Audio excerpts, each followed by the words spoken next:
Good morning, students. So again, we will be seeing the remaining three diagrams for the spherical mirrors. So in which there is one diagram for which is the sixth case for concave,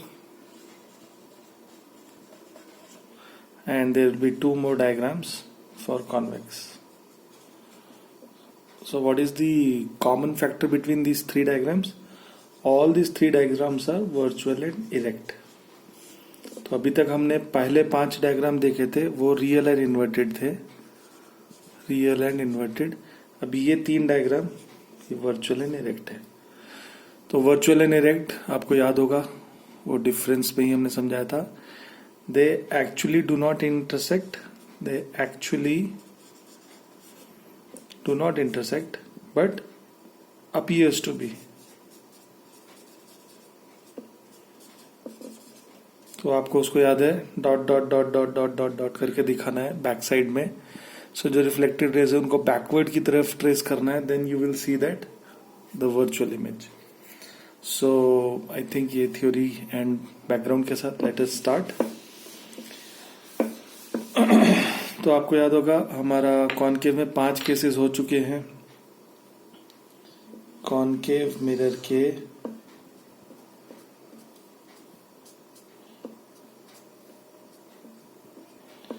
concave mirror के 5 cases हो चुके हैं. ये मेरा principal axis, ये मेरा MN, point P, point F, point C. बराबर. आपने पहले 5 केसेस कौन से देखे? एक तो बहुत दूर से infinity, beyond C, at C, between C and F and at F. ये 5 केस हम देख चुके हैं जिसमें सब बार रियल एंड इन्वर्टेड भी थी. Now today will be the 6th case, which is much more closer now, which is between F and P. So the object AB is placed somewhere in between. Object AB is placed somewhere in between F and point P. Between F and P. F और P के बीच में है अभी. तो अभी देखिए यहाँ पे क्या होगा, फिर से वही 2 रेज लेंगे हम. Incident ray which is parallel to principal axis will pass through the focus. Okay. And 4th ray, incident ray obliquely falling at point P will follow the law of reflection and reflect back with the same angle. तो अब ये दोनों raise को देखेंगे आप, तो ये दोनों रेज पैरेलल नहीं है. इनके बीच में देखिए यहाँ पे डिफरेंस कम था, फिर बढ़ गया, फिर और बढ़ गया, फिर और बढ़ गया. तो इनको बोलते हैं डाइवर्जिंग रेज, या पढ़ चुके हैं. सो ये दोनों डाइवर्जिंग रेज है. अब ये दोनों पैरेलल रेज नहीं है. अगर पैरेलल रेज होती तो ये इन्फिनिटी में डिस्टेंस पे बनता, पर ये डाइवर्जिंग रेज है, मतलब ये कभी इंटरसेक्ट नहीं करेंगे आपस में.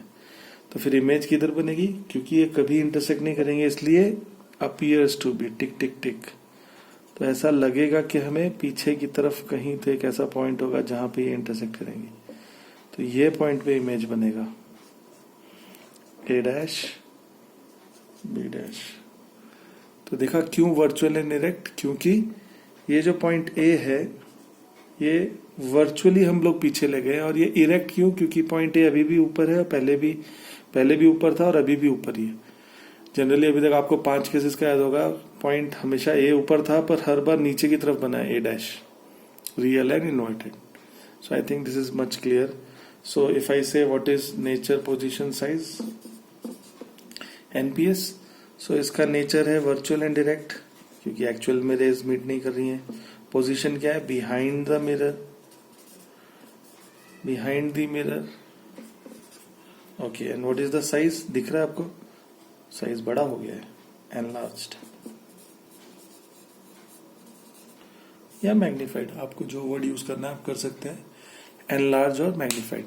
सो ये हमारा कॉनकेव मिरर का 6th केस था. तो ये भी कंप्लीट हो गया. अब आए सिर्फ 2 केसेस ऑफ कॉन्वेक्स मिरर. तो वो दोनों केसेस देखने से पहले मैं आपको एक थ्योरी में क्वेश्चन पूछना चाहता हूं. देखिए ये कॉन्वेक्स मिरर है. कॉन्वेक्स मिरर में हमारा reflecting non reflecting side change हो गया. ये इसका aperture, principal axis, point P, point F, point C, बराबर। अब मेरा प्रश्न आपसे ये है, इसमें सिर्फ 2 ही केसेस क्यों हैं?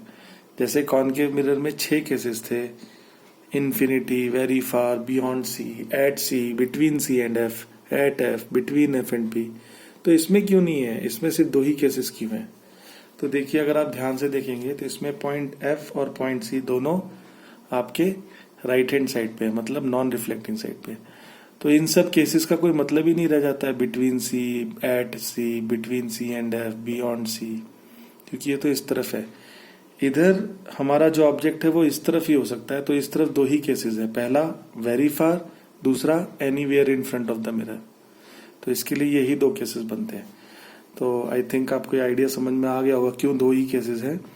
तो हम लोग पहला केस देखते हैं कॉन्वेक्स मिरर का, वेरी फार। तो वेरी फार का मतलब आपको पता है, वेरी फार का मतलब है इन्फिनिटी से ऑब्जेक्ट आ रहा है, इन्फिनिटी से आ रहा है मतलब बहुत दूर से आ रहा है। इसका मतलब क्या है? Parallel raise of line. तो हम कोई भी 2 पैरेलल रेज ले लेंगे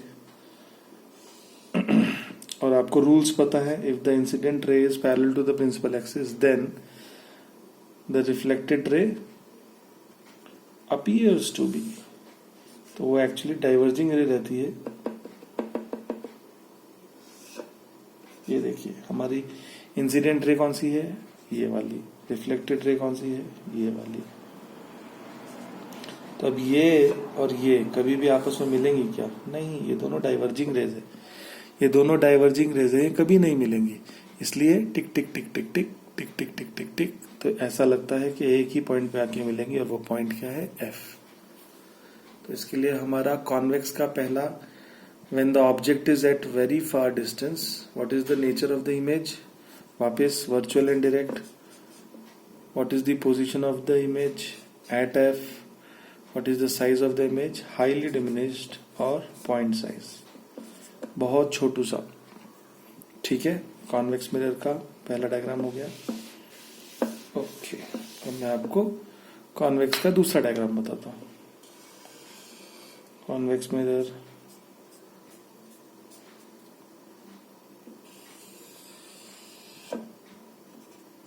point F, point C, point P, M, N. दूसरा डायग्राम है anywhere in front of the mirror.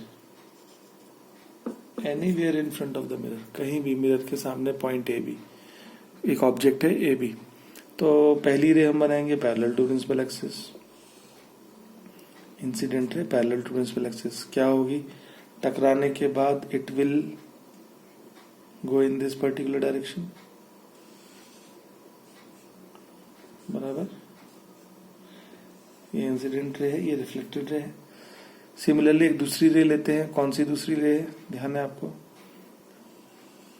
Incident ray which appears to be passing through F. इसमें क्या होगा? ये इंसिडेंट रे है, it will be parallel to principal axis. तो वो हमारी जो रिफ्लेक्टेड रे है वो क्या होगी? पैरेलल टू प्रिंसिपल एक्सिस, तो वो ये रे होगी। अब ये रे आपको समझ में आ रहा है? ये वाली रे और ये वाली रिफ्लेक्टेड रे, ये दोनों रे आपस में कभी नहीं मिलेंगी, क्योंकि ये डाइवर्जिंग रेज है। तो इनको क्या करना पड़ेगा? इनको बैकवर्ड ट्रेस करना पड़ेगा। बैकवर्ड ट्रेस करेंगे तो डॉट डॉट डॉट, इधर भी डॉट डॉट डॉट। ये तो देखिए, ये तो ऐसा ही आएगा जैसे सी की तरफ आ रहा। तो अगर आप इसको हटा दें, ये डॉट डॉट डॉट को हटा दें, तो हमारी 2 रिफ्लेक्टेड रेज की डॉट डॉट डॉट बनाएंगे, ये और ये। तो कहाँ टकराएगा वो? इधर। तो ऑब्जेक्ट बनेगा यहाँ, ए डैश बी डैश। ठीक है, दिख रहा है आपको? ये ए बी था, ये ए डैश बी डैश। सो ऐसे ही आप कभी भी कहीं भी बनाएंगे तो हमेशा बिटवीन एफ एंड पी ही बनेगा। हमेशा ऑब्जेक्ट के साइज से छोटा ही होगा साइज, जो भी आपका ऑब्जेक्ट का साइज है उससे छोटा होगा। हमेशा वर्चुअल एंड डायरेक्ट होगा। तो आपका नेचर क्या होगा? हमेशा वर्चुअल एंड डायरेक्ट। पोजीशन क्या होगी? हमेशा बिटवीन पी एंड एफ, हमेशा बिटवीन पी एंड एफ ही होगा। ये पॉइंट से लेके ये पॉइंट के बीच में ही होगी इमेज, और हमेशा डिमिनिश्ड, छोटी ही होगी। डिमिनिश्ड, डिमिनिश्ड, हमेशा छोटी रहेगी इमेज ऑब्जेक्ट से। तो इस प्रकार से हमने हमारे तीनों वर्चुअल इनडायरेक्ट डायग्राम्स देख लिए। तो हमारे पूरे 6 डायग्राम कॉनकेव के और 2 डायग्राम कॉन्वेक्स के कंप्लीट हो गए।